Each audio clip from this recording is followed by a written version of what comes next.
Saudara, sebelum Brother Fai memulakan cerita, Brother Fai ingin perkenalkan kepada anda semua satu page di Facebook.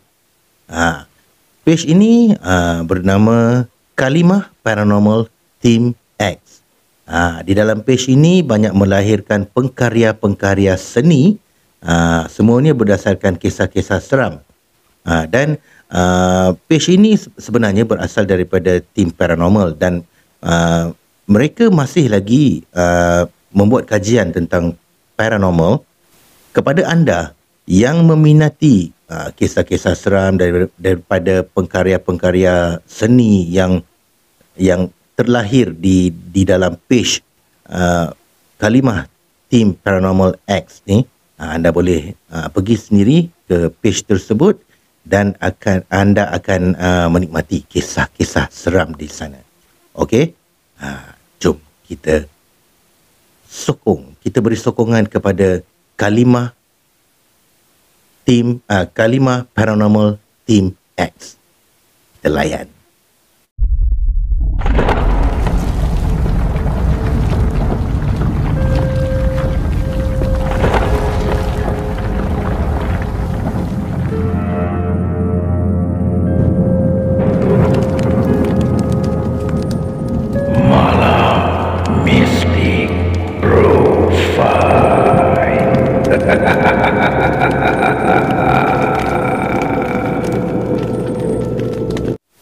Assalamualaikum warahmatullahi wabarakatuh dan salam sejahtera kepada semua para penonton Malam Mistik Profile dari seluruh Nusantara. Apa khabar semua? Semoga anda di dalam keadaan sihat dan sejahtera. Kita masih lagi dalam mood raya. Brother Fai memohon kemaafan kepada anda semua kerana dah lama Brother Fai tak buat konten disebabkan kesuntukan masa, terlalu sibuk raya daripada sana ke sini dengan tetamu yang datang ke rumah daripada pagi sampai ke malam. Jadi Brother Fai memang tak sempat nak buat konten. Kali ni barulah ada sedikit masa untuk buat konten lah. Jadi pada malam ini Brother Fai akan kongsikan kepada anda sebuah karya yang datangnya daripada seorang penulis atau novelis yang boleh dikatakan terkenal juga ya. Brother Fai dapat kisah ni, karya ni daripada KPTX, iaitu Kalimah Paranormal Team X. Kisah yang bertajuk Mak Senah.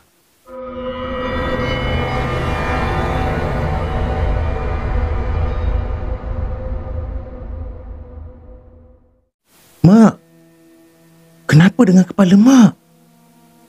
Esa melihat kepala maknya yang berdarah-darah. Mak Senah menggiling-gilingkan kepalanya. Tak ada apa-apa. Tadi mak terjatuh dalam perjalanan balik. Nah, ambil sayur pucuk paku ni. Mak Senah menyerahkan seikat sayur pucuk paku yang dikutipnya kepada Esa. Dia memang selalu masuk ke hutan untuk mengutip sayur pucuk paku. Kadang-kadang untuk dijual dan ada kalanya untuk dimakan sendiri. Esa tidak banyak bicara. Lalu dia mengambilnya lalu terus pergi ke dapur. Diletaknya di atas meja dan Esa datang semula kepada maknya. Teruk lukanya ni mak. Esa mengelap darah yang membasahi kepala maknya. Darah masih belum berhenti mengalir.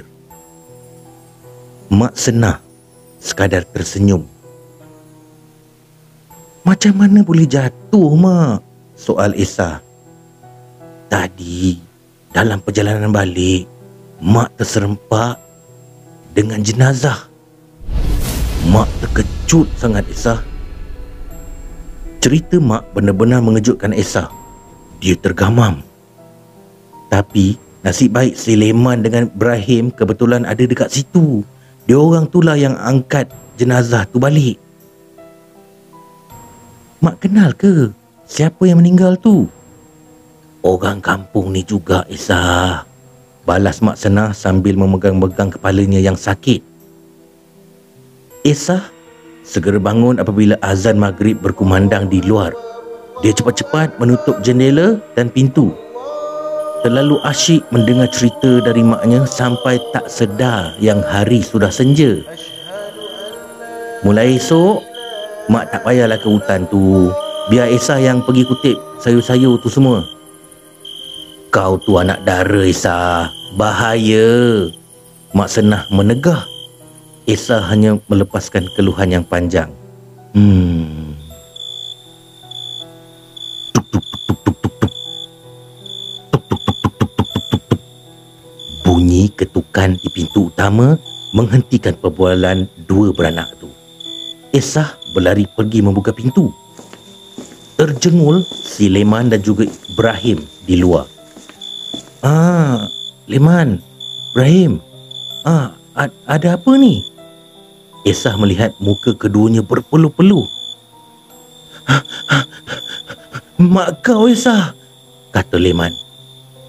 Mak aku ada kat dalam, kenapa? Leman dan Ibrahim berpandangan sesama sendiri. Ada kat mana? Ibrahim pula yang bertanya. Dalam bilik dia lah. Kenapa?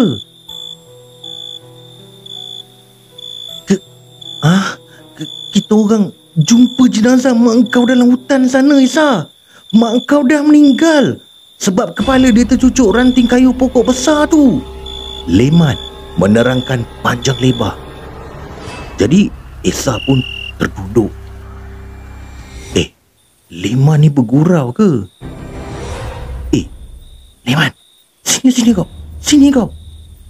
Mak aku ada dalam bilik, Leman. Esa berkata separuh berbisik. Leman dengan Ibrahim sudah meremang satu badan. Mak Senah kan dah meninggal dunia. Jenazah mak kau ada kat rumah Tok Ketua, Esa. Aku dengan Ibrahim datang nak jemput kau lah ni. Ya Allah. Air mata Esa sudah berlinang. Esa, kau dah tahu ya.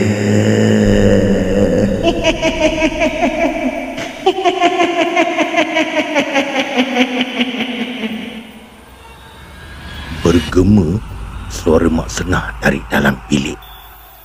Leman dan Ibrahim berlari lintang pukang.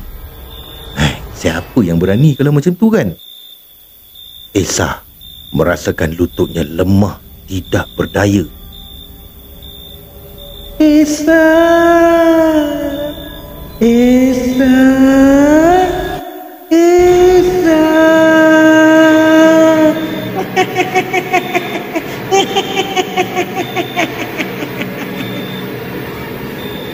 Esa menggagahkan dirinya untuk keluar dari rumah. Dia tahu itu bukan maknya lagi. Itu hanyalah syaitan yang menyamar sebagai arwah maknya. Leman dan Ibrahim sudah lari tak ke mana. Dari jauh dia dapat mendengar suara Mak Senah ketawa mengilai dari dalam rumah.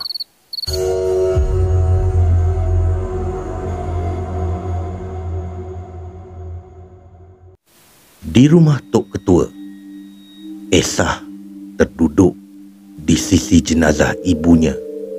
Kain batik yang menutupi arwah habis dibasahi darah. Baunya memang hanyir sekali. Mak. Esa menangis teresak-esak. Kain itu diselak dan terserlah wajah maknya. Mata arwah terbuka luas dan wajahnya diselaputi darah. Kita akan kebumikan arwah lepas isyak nanti, kata Tok Ketua. Perlahan saja suaranya. Malam itu, Esa dengan yang lain duduk mengelilingi arwah Mak Senah sambil membaca Yasin. Esa tidak mampu meneruskan bacaan kerana terlalu sebab. Jadi Sulaiman ni datang menyenggol rusuk si Ibrahim.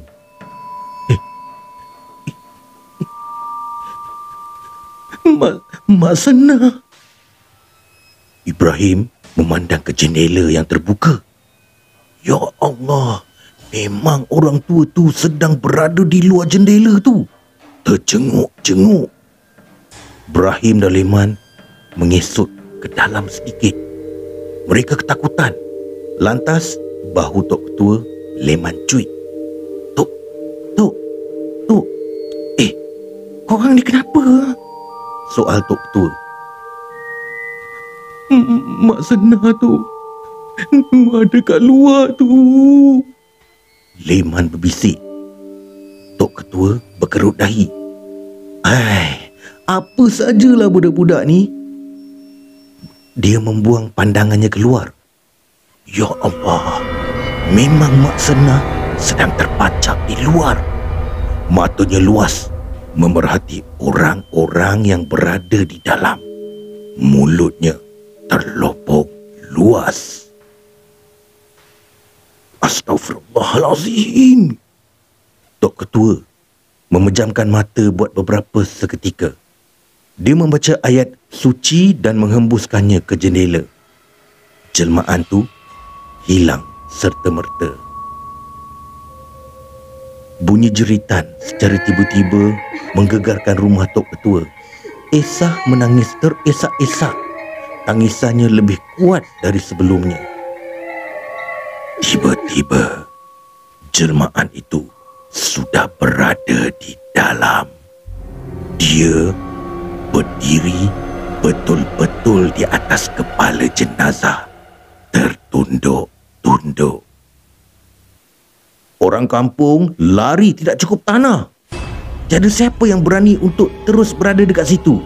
Sudahlah Mak Senah ketawa mengilang-ngilai. Memang menakutkan. Kini yang tinggal cuma Tok Ketua, isteri Tok Ketua dan Esah sambil ditemani jenazah Mak Senah. Tiba-tiba jelmaan itu hilang. Menghilang entah ke mana. Leman dengan Ibrahim juga sudah gaib dari tadi lagi. Tiba-tiba, ya Allah, bang! Isteri Tok Ketua menepuk-nepuk belakang suaminya. Nak tahu kenapa? Jenazah sudah duduk dengan kain batik masih menutupi muka dan tubuhnya. Menitik-nitik darah pekat jatuh ke lantai.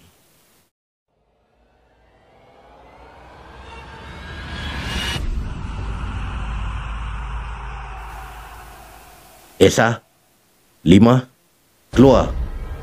Tok Ketua memberi arahan. Belum sempat mereka melangkah keluar, jenazah kembali terbaring. Selepas tu, tidak ada lagi gangguan. Majlis pengebumian ditangguhkan ke subuh esok kerana tiada orang kampung yang berani kembali ke situ lagi. Esah tidur di rumah Tok Ketua sehingga arwah ibunya dikebumikan. Dia tidak meninggalkan jenazah maknya walaupun dia masih dalam ketakutan. Dia duduk agak jauh dari jenazah, namun matanya tertancap tepat pada arwah. Tok Ketua dan isterinya pula sedang membaca Yasin di ruang yang sama. Tiba-tiba, lampu terpadam tepat pukul 1 pagi. Esah terkejut dan terdiam. Hanya kedengaran bunyi tapak kaki Tok Ketua atau isterinya di ruang tamu. Tok nak pergi mana tu? Tanya Esah. Shh, kami tak pergi mana-mana pun. Isteri Tok Ketua berbisik. Bulu rumah Esah masa tu memang meremang.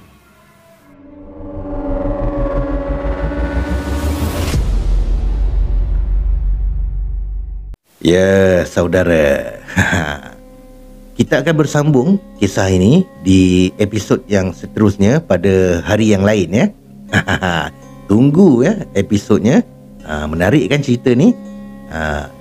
Terima kasih Nini Osman kerana kongsikan kisah yang menarik ini. Sabar ya. Sabar kita. Nanti Brother Fai akan kongsikan lagi episod yang seterusnya. Terima kasih kepada anda yang sudi mendengar kisah ini. Jangan lupa subscribe, tekan butang loceng, komen dan share. Kerana subscribe itu gratis. Kita jumpa lagi di episod yang lain. Peace. No war.